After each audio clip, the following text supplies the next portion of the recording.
Hello everyone, welcome back another video. तो in this video we discuss about BSc second year practical information. तो इस video में जो overall बात करेंगे हम BA BSc सेकेंड ईयर, ठीक है। BA और BSc कॉमन रहता है, तो डिफेंस प्रैक्टिकल रिलेटेड ये इन्फॉर्मेशन रहने वाली इस वीडियो में। तो कैसे मार्क्स का डिवाइडेशन रहता है, कौन कौन से टॉपिक आपको क्या करने पड़ते हैं, वो सारी हम इस वीडियो में कवर करने वाले हैं, ठीक है। किस टाइप से एग्जाम पैटर्न आपका आता है, प्रैक्टिकल एग्जाम पैटर्न क्या रहता है, वो सारी इन्फॉर्मेशन इस वीडियो में हम डिस्कस करेंगे, ठीक। तो सबसे पहले आपको पता भी होगा कि आपका 50 मार्क्स का रहता है प्रैक्टिकल। फर्स्ट ईयर में भी इतना ही था, सेकंड ईयर में भी इतना ही है, ठीक है। 2 पेपर होंगे आपके 50-50 मार्क्स के, तो ओवरऑल 150 मार्क्स बन जाएगा, ठीक है।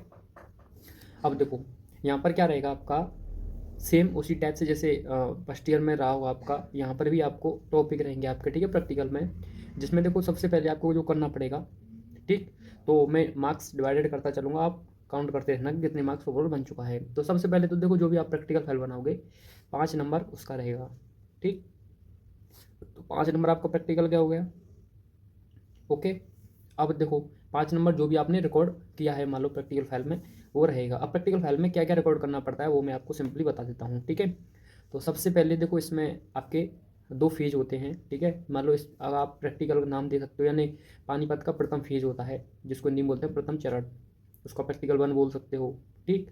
डिपेंड है, जो चॉइस अलग ही रहता है। मान लो वो पहला ही प्रैक्टिकल है आपका, पानीपत का प्रथम फेज होता है, ठीक है। तो जैसे मान लो पानीपत जो प्रथम युद्ध हुआ था पानीपत का, ठीक है, इब्राहिम लोदी और बाबर के बीच जो हुआ था, ये हुआ था। तो इसका प्रथम फेज क्या था, प्रथम फेज में हम ये सारी चीज़ें डिस्कस करते हैं वहाँ पर कि कैसे कैसे दोनों ने अपनी सेनाओं को, ठीक है, युद्ध क्षेत्र में पानीपत क्या था, बैटल फील्ड था वहाँ पर। तो बैटल फील्ड में कैसे उन्होंने अपनी सेनाओं को वहाँ पर रखा, कैसे सेटल किया, ठीक है, वो सारी चीज़ें हम प्रथम फेज में डिस्कस करते हैं, ये सारी चीज़ें, ठीक। कैसे कैसे उन्होंने अपनी सेनाओं को, हाथी घोड़े जो भी कहाँ कहाँ पर कैसे कैसे वहाँ पर उन्होंने रखा था, ठीक। ये प्रथम फर्स्ट फेज रहता है आपका।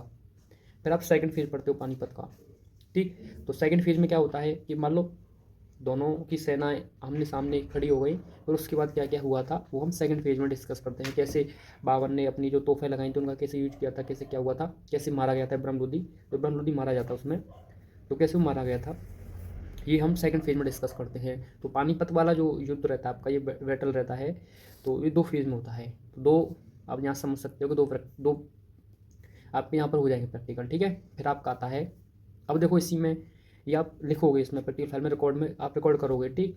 अब नेक्स्ट रहता है आपका असाई का युद्ध, ठीक। अब असाई का जो युद्ध रहता है ये आपके 5 फेज में डिवाइड रहता है, ठीक। तो पहला फेज होता है, ठीक, और दूसरा फेज होता है सेकंड। तो अब ऐसे असाई का युद्ध अगर मैं सिंपली बताऊं तो ये अंग्रेजों और मराठों के बीच हुआ था, ठीक है। तो इसको भी फर्स्ट फेज में तो सेम यही रहता है कि मान लो वेले जल्दी रहेगा। तो कैसे क्या रहेगा, अगर आप कमेंट करोगे तो मैं एक्सप्लेन भी कर दूंगा, ठीक। नहीं तो फिर मैं सिंपल बताता चलता हूँ आपको, ठीक है। हम ओवरऑल चीज़ें नहीं डिस्कस करते हैं कैसे क्या था। तो उसमें पहला फेज रहेगा आपका, फिर दूसरा फेज रहेगा, अलग है सारे प्रैक्टिकल, ठीक है।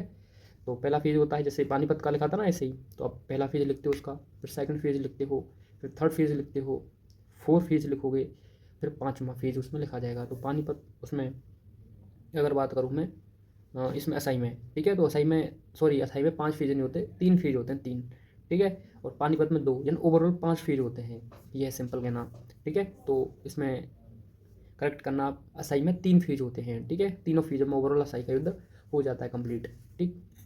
ठीक, तो 3 फेज इसमें रहते हैं, 2 फेज उसमें रहते हैं, तो ओवरऑल 5 फेज रहते हैं, ठीक है।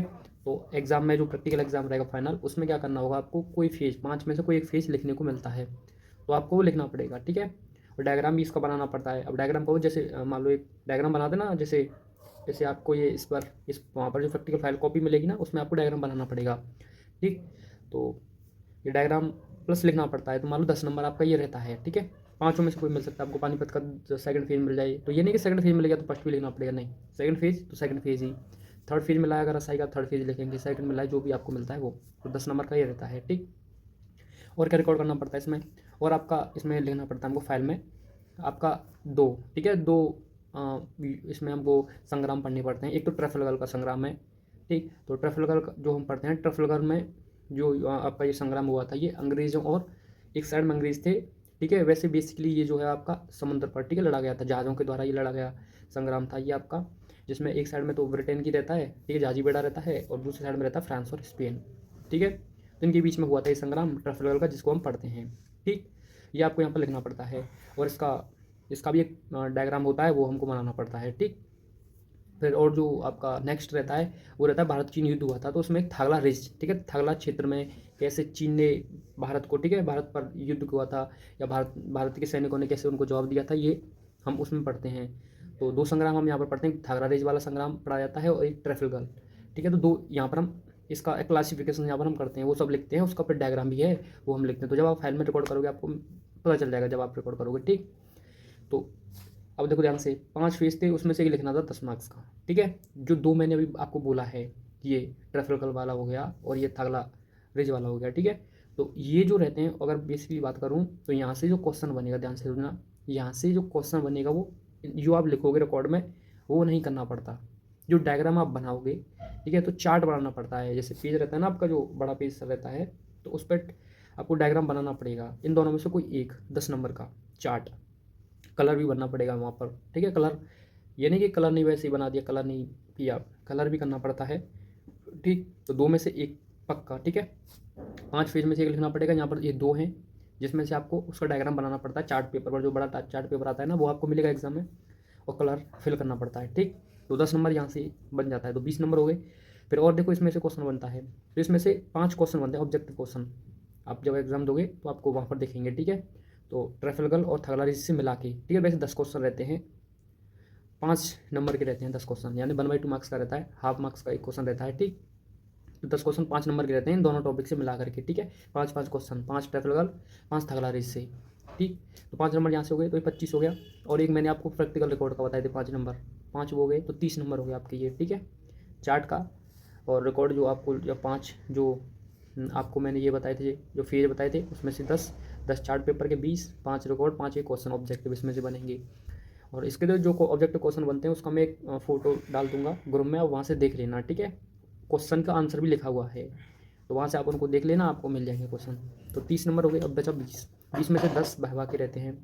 तो वाइवा में क्वेश्चन बेसिकली अगर पूछा जाए तो क्वेश्चन पूछे जाते हैं आपका, जैसे आप मान लो जो 5 फीस करोगे उससे पूछ लें, या मान लो ट्रैफलगर से पूछ लें, यानी जो रिकॉर्ड कॉपी आपने जो रिकॉर्ड करोगे, आप रिकॉर्ड फाइल बनाओगे, उसमें से क्वेश्चन पूछ लेते हैं सर, ठीक है। तो 10 नंबर का वाइवा रहता है, कितना होगा 40। अब 10 नंबर का क्या बचा, देखो ध्यान से।